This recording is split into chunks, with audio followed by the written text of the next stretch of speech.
Hey guys, this is Mr. Heins. I'm ready to do my read aloud. Today I'm going to be reading Austin Plays Fair. This is written by Tony and Lauren Dungy.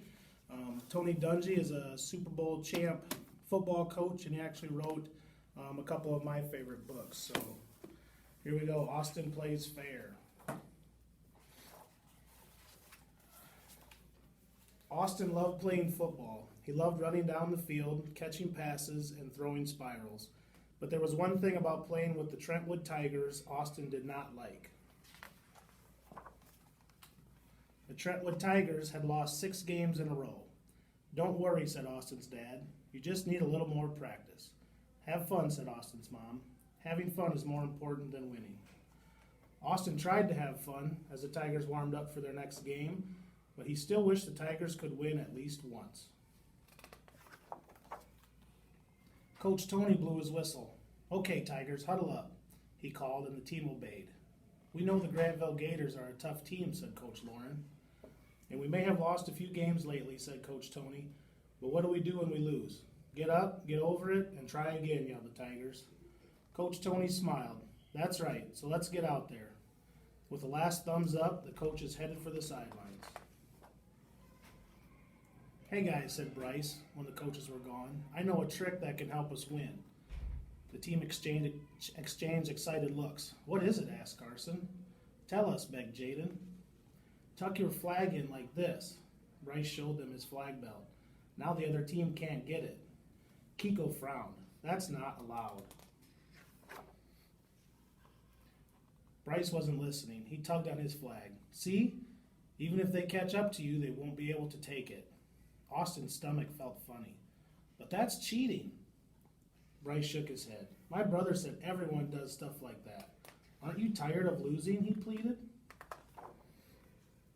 The Tigers looked at each other. "Well, if everyone does it," said Jason, and the other players began tucking their flags into their belts.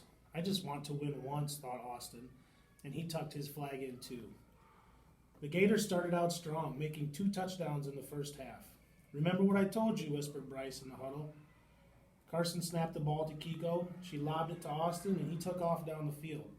On his left, a Gator came streaking toward Austin.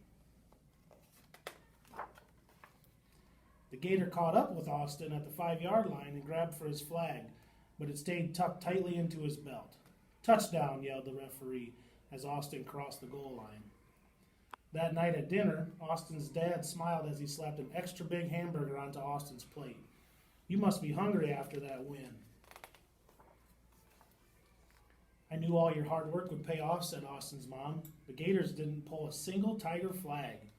Suddenly, Austin wasn't very hungry. Austin still had knots in his stomach as the Tigers warmed up for their next game. Everyone said the Mustangs were the best team in town. "Great game last week, Tigers," said Coach Lauren. "But don't forget," added Coach Tony, "winning isn't the most important part of football." Austin raised his hand. "My mom says the most important part is to have fun." Coach Tony smiled. "Well, it's important to have fun, but it's even more important to play a game you can be proud of." "That's right," said Coach Lauren. "If you've done your best and played fair, you can feel proud of every game, even the ones you lose."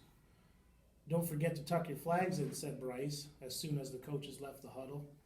Austin crossed his arms. "No," he said loudly. Everyone looked at him. "Why not?" asked Bryce. "It worked great." Austin shook his head. "I want to play a game we can be proud of, like Coach said." The other Tigers nodded. "Me too," said Jalen. "No more cheating," said Carson. Bryce looked unhappy, but he didn't argue. The Tigers played better than they ever had before. With 2 minutes left in the game, they needed just one more touchdown to win fair and square. Kiko dropped back to pass. The Mustangs were closing in fast. Bryce was wide open. He jumped to catch her pass and took off down the field. Austin followed, blocking for him. Bryce was almost to the goal line when a girl in a Mustang jersey cut in front of him. The Mustang player yanked on Bryce's flag, but it would not budge. With a final burst of speed, Bryce broke free and ran into the end zone, punching the air to celebrate the winning touchdown. The Tigers rushed onto the field cheering, but Austin didn't feel like running anymore.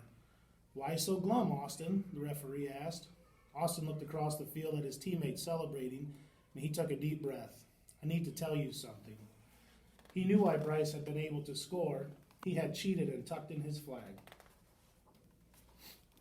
After the game, Austin and his family went out for ice cream. I know it was probably hard for you when the referee took away the touchdown, said Mom. But we're so proud of you for being honest. We sure are, said Dad. How do you feel?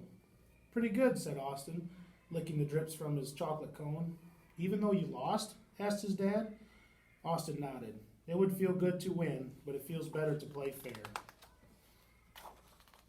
He took another lick of ice cream and grinned. And next time, we're going to do both. The end. Any good lucks for the reading challenge? Try to get all your minutes tonight. Good luck.